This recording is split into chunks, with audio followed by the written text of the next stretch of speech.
Hey, how's everybody doing? It has been a little bit of a time since we last had a video, but I am back with our Week 3 APDL matchup. For those of you who don't know me, my name is JK, aka Josh, coach of the Twin City Talonflames, and we are rocking and rolling through this season.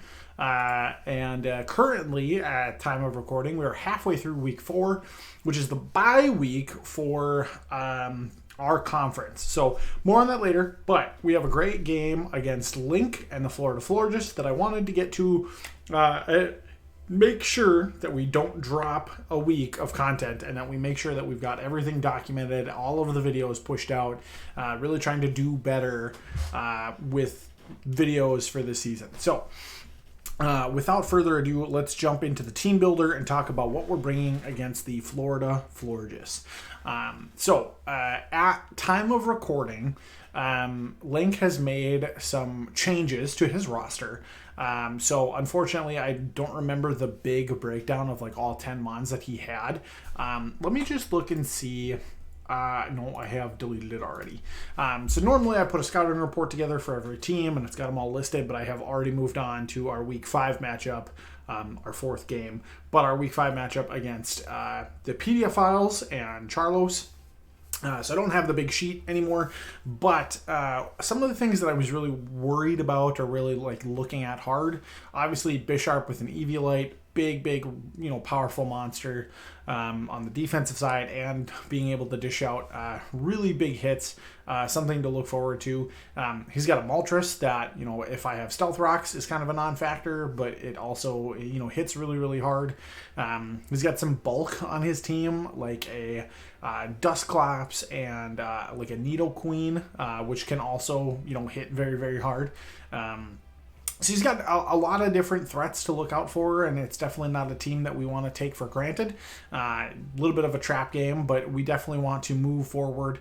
We're in the driver's seat. We're back to 1-1 after our Week 2 matchup against Noah, getting that clutch victory to put us in the win column. And now we want to build on that, and we want to get some momentum moving in. So without further ado, let's get to the mons that we're bringing against the Florida Florgess this week. I'm just going to adjust my camera slightly. So first and foremost, our Terramon for this week, or the one that we really want to hone in on in case he's got the Nidoqueen with him, is Electros. Super cool set to bring this week. Max special attack with some bulk in the HP department, and then running just that Assault Vest because it's kind of one of the best items for Electros to run, I think. In my kind of context of my team, right? It gives Electros a lot of bulk to be able to go toe-to-toe with some of his other special threats. And then, some longevity to be able to take some hits and then stay in the game for a really long time and get some good chip damage and maybe even some KOs, right? So Electros this week is running the Thunderbolt, Giga Drain, Terra Blast, which is Terra Psychic. You'll see up in the top corner, wrong hand, right alongside the name of each Pokemon is a little dot now that I've added for Terra types. So Terra Psychic for the Electros this week. So that's a Terra Psychic, Terra Blast that will destroy and nuke a Nidoqueen if we get the chance to do so. And then Flamethrower to kind of round out the last bit of the set. Just a good coverage move, hits the couple of things on his team pretty hard. So that's the Electros, definitely our special attacker for this week, has a little bit of natural bulk that we're playing into, and is a good special threat for this week. Next up on the list is a Terra Water Tauros PW. We're doing something a little different with Tauros this week. Still got the Intimidate leftover set, but we're going offensive. No more defensive. I mean, it's bulky and defensive kind of by nature, but we're kind of changing the script a little bit on a couple of mons. Bringing familiar faces, but changing their roles a little bit. So actually Tauros is max attack and some speed investment and jolly nature so that I can outspeed some things on his team and then be able to hit stuff really, really hard with Raging Bull, Close Combat, Trailblaze for some speed increase, and then bulk up. So we're actually running a setup Tauros this week. The plan is to get in Trailblaze to increase our speed faster than everything on his team. Hopefully hit a bulk up at some point while we have Grassy Terrain up. And then, let the Leftovers recovery, my natural bulk, the +1 stat buffs, kind of just go to work and be able to kind of set up in front of some things and get some stat boosts across the board. And then just hit things really, really hard with Raging Bull in close combat. So, super cool set. We've got 80 invested into special defense. It's kind of the leftovers just to help out with some matchups. And I'm really excited to use Tortless this week in a different role. Another mon that's in a little different spot this week is our Terra Steel Crobat. And again, for the last couple of weeks, Crobat has played a utility wall breaker set with Toxic and Super Fang and Roost and U-Turn. And it's done really, really well in that capacity. But looking at Link's team, I've noticed that, actually Crobat kind of goes hard. So we stayed with the Infiltrator ability just in case he wants to try and, set up a substitute or something like that. And we've put a choice band on a max attack, fast Crobat. Jolly Nature to outspeed everything on his team, barring a Scarf.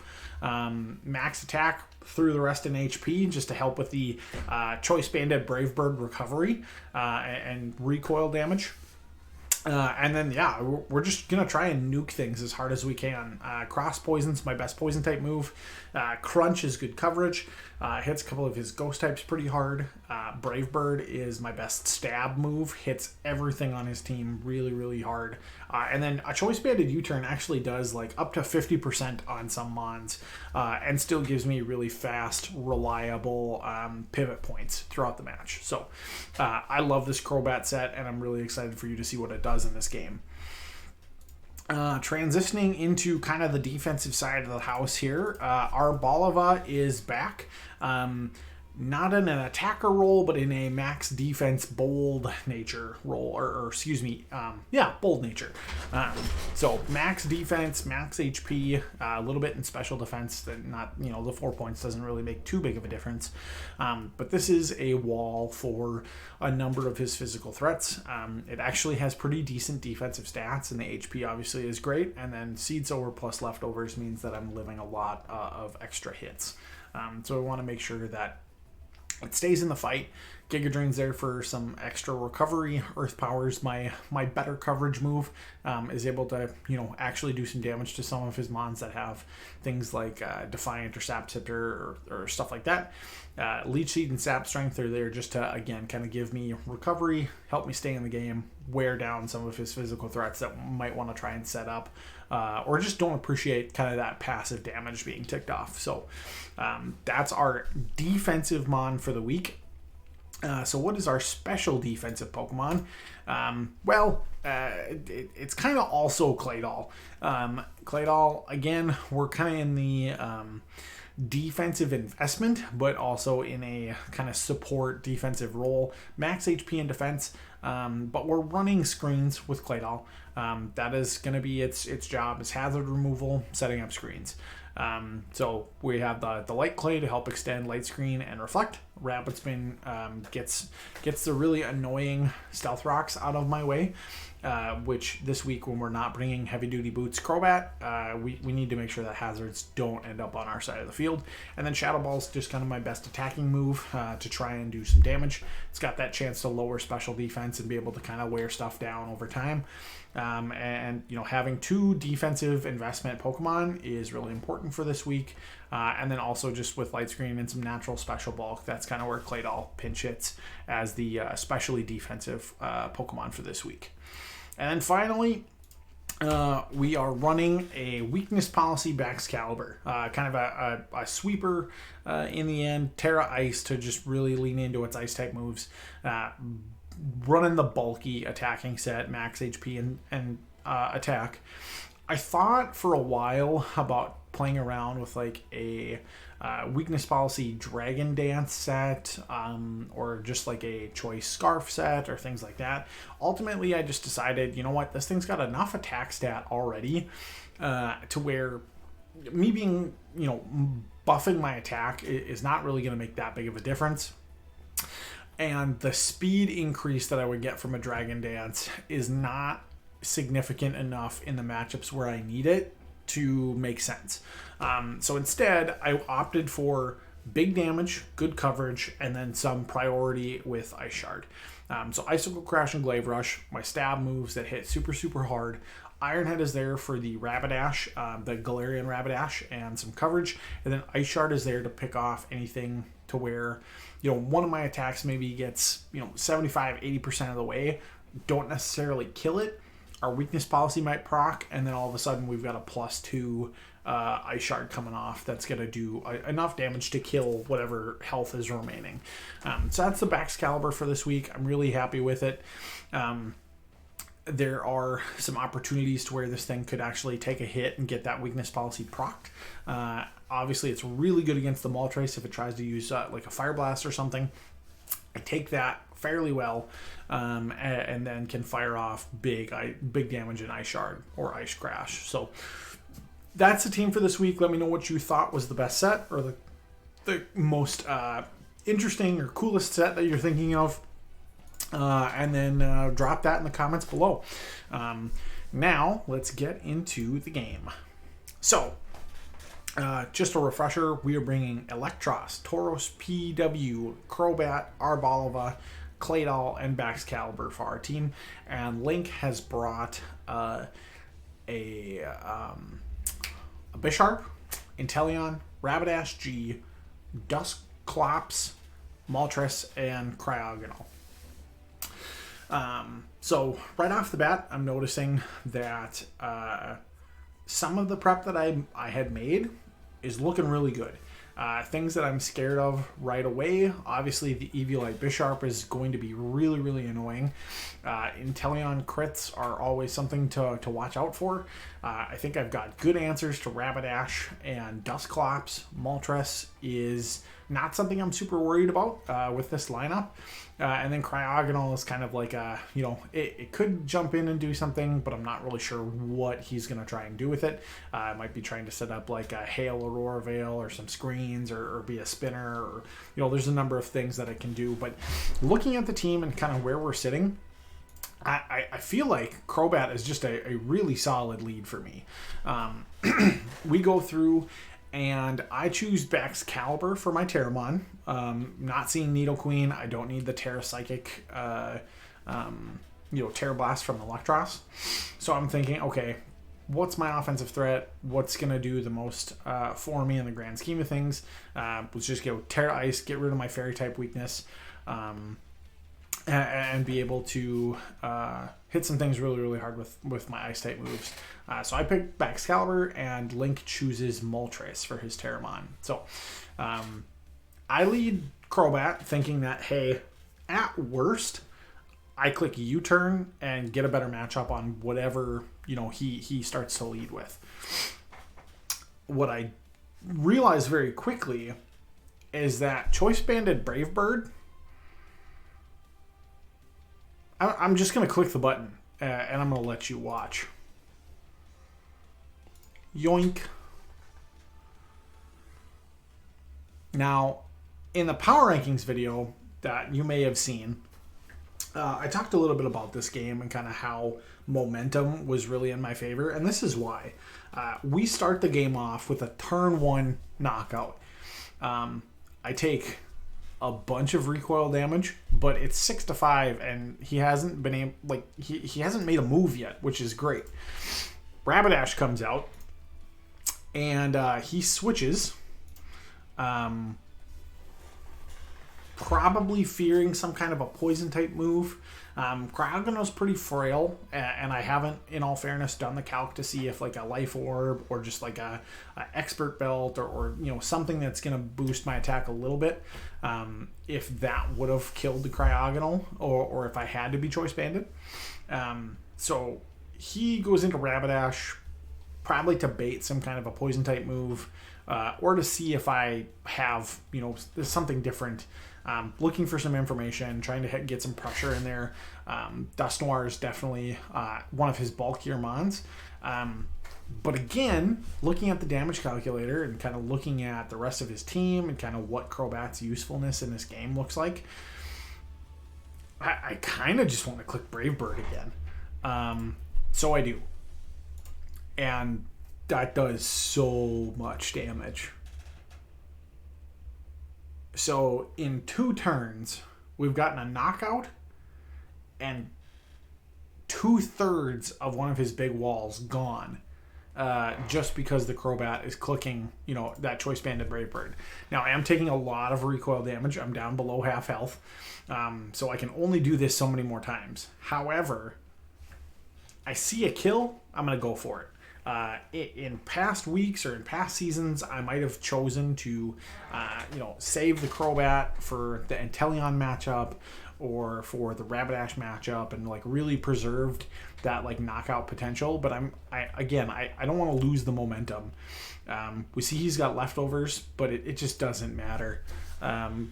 Brave Bird is going to go through again and just get the second kill of the game. So we're turn 3 in. Crobat has taken 64% recoil damage and knocked out 2 Pokemon. I could not ask for a better start. And it really shifts Link onto his back heels, and I'm just pushing hard forward as much as I can. He's going to send out the Bisharp. Smart play. Gets the resistance in. And this is where I'm thinking, okay, I'm at a spot now to where I want to preserve Crobat because Brave Bird's not going to do a bunch, and I have other things set up to counter this Bisharp. Now, in testing and in scrimming and kind of going through and looking at things, Defiant Bisharp posed a problem, right? My Intimidate actually raises his attack stat by 1, and then from there, Bisharp gets kind of scary, right? However, looking at what a Bisharp can do to my Tauros, with its HP and defense stats being naturally pretty high, and my attack stat being what it is, I know that I can survive any hit from this thing, even at +1, and kill it with a close combat. So I'm just going to play straightforward. The paralysis and the Thunderwave play here is great. I love that play from Link. And if I get fully paralyzed, all of a sudden my Tauros' speed that we've put investment into and made a point to make it fast, doesn't matter. Doesn't matter because we're paralyzed. And it kind of makes me a little bit, I have to think twice about trying to use Trailblazer Bulk Up and try to set up, because those are potential turns where I'm not clicking attacking moves, and you roll the dice every turn that you're paralyzed. So we do take a Psycho Cut. We knew we could survive it, and now all I have to do is make sure that I don't get fully paralyzed, which thankfully we don't, and we knock out the Bisharp with a × 4 effective close combat. So scary stuff here. That was a great play from Link to throw the para out right away. And if I get fully paralyzed there, there's nothing I can do, right? I'm down to 29%, and this Bisharp is clean at +1, and I'm in big trouble if I don't, break through. However, we are able to break through that paralysis, and then Inteleon comes out. And I don't want any part of that. I also think to myself that, Tauros, it's not in a great spot here, but it's a good Moltres check with Raging Bull if he tries to set up or doesn't have a flying type move. And I also kind of want to preserve differential. So I'm going to swap it out into my special wall, or, the Pokemon that's got the special defense with that Assault Vest, and can also just kind of click Giga Drain or Thunderbolt and kill the Inteleon. So I make that swap. Snipe Shot comes through, does 34%. That's really good damage, but we take it. And then a Thunderbolt does, just a little bit of damage. I didn't think he would, stay in. So kind of looking at Moltres and Rapidash, his kind of last 2 Pokemon that he has in the hopper. Thunderbolt catches Moltres, it's done for, right? It does a ton of damage. And if, the Rapidash comes out, does enough to where, okay, we didn't really lose a turn, and it was kind of the best middle ground play. I don't want anything to do with this Rapidash, and you know, he goes for Drill Run. I've got 2 Pokemon with Levitate and then 1 Flying type Pokemon. So I don't know if that was just kind of like his best bet or best move. Maybe he thought the Arboliva was coming in, or the Tauros, or the Baxcalibur. You know, it hits the rest of those mons pretty well, right? But I have a really safe switch in. Even if I hadn't swapped, you know, the Levitate on my Electros means that I'm not really afraid of Drill Run. So we get a nice switch in here into Dreidel. Iron Tail doesn't do a ton, but it does lower my defense. But we do get a Reflect Up. So in that kind of trade, you know, Claydol's getting a little down there as far as like, you know, stuff that I want to stay in on. But actually with the Reflect Up, we take that play left really well.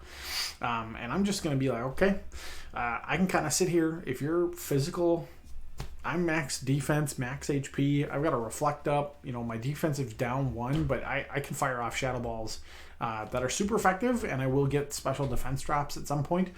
And I can kind of take this 1v1, and he doesn't really want to.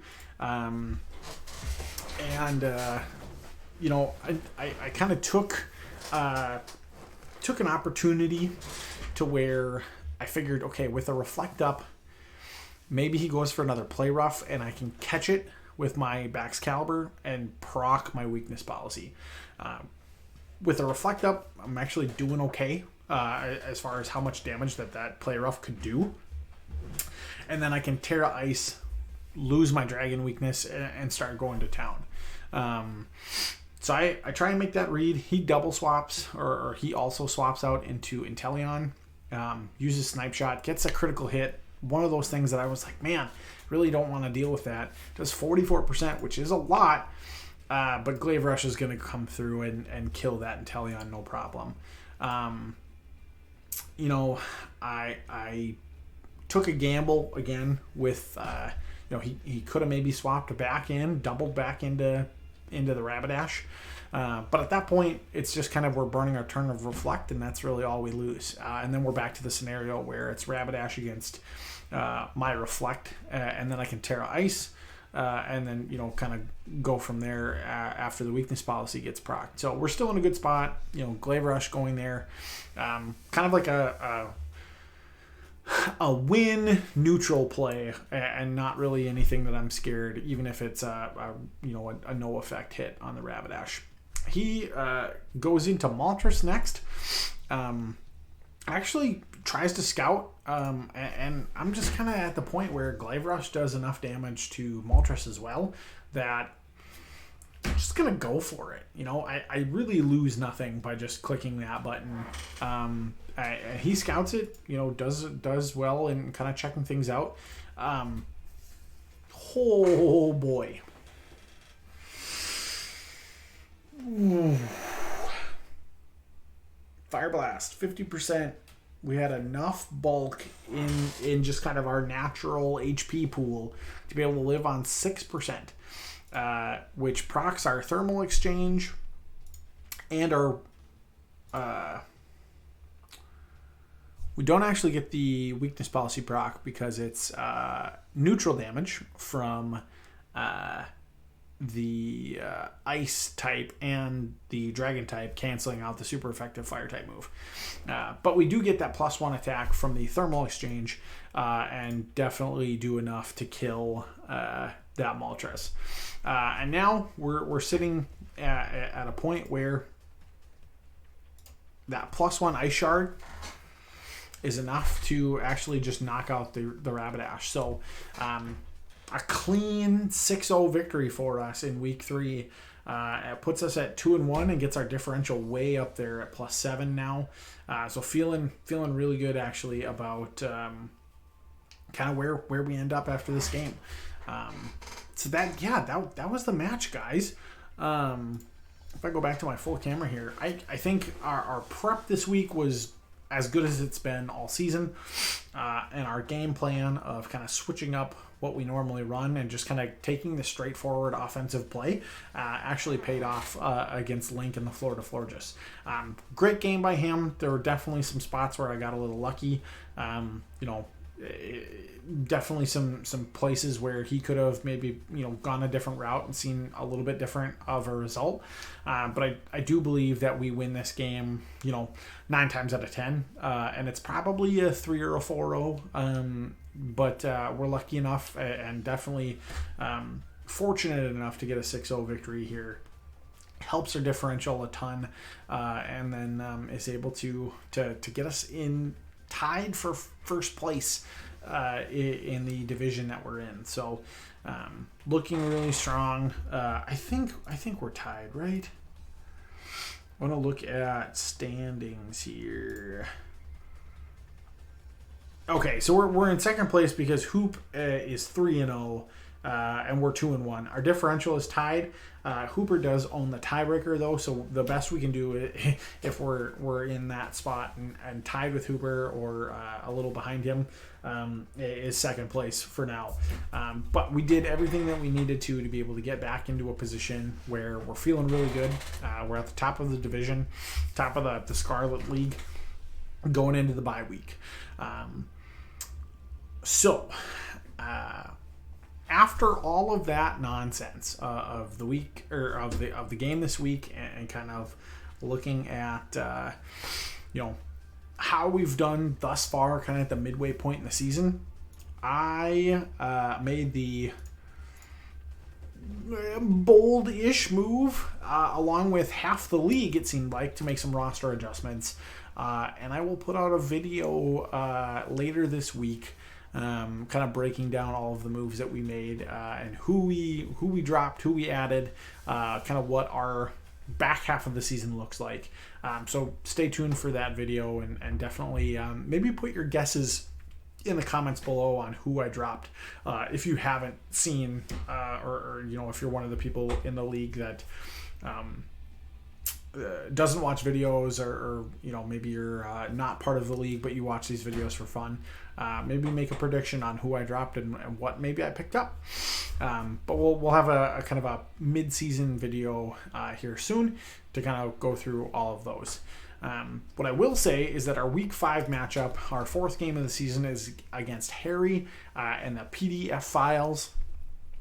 Super scary team. Kind of waist deep in my prep for that game, and I'm really excited to try and go 3-1 and see if we can't run the table on the back half of the season and finish in that second spot, maybe even eke out into first. I don't know. There's a lot of things that could happen, but we're lucky and fortunate to be in second place right now. We definitely want to at least stay in playoff contention. So if you made it this far in the video, thanks so much for watching. Was a good week for us and definitely a good confidence booster going into kind of like the mid-season break. So back with more action very, very soon. I think there's 2 games that need to get played yet out of the Scarlet League, or out of the Violet League, excuse me, before we get into week 5. So you should see updates really, really soon. Watch the Discord. And again, thanks so much for watching this video. Go Talonflames.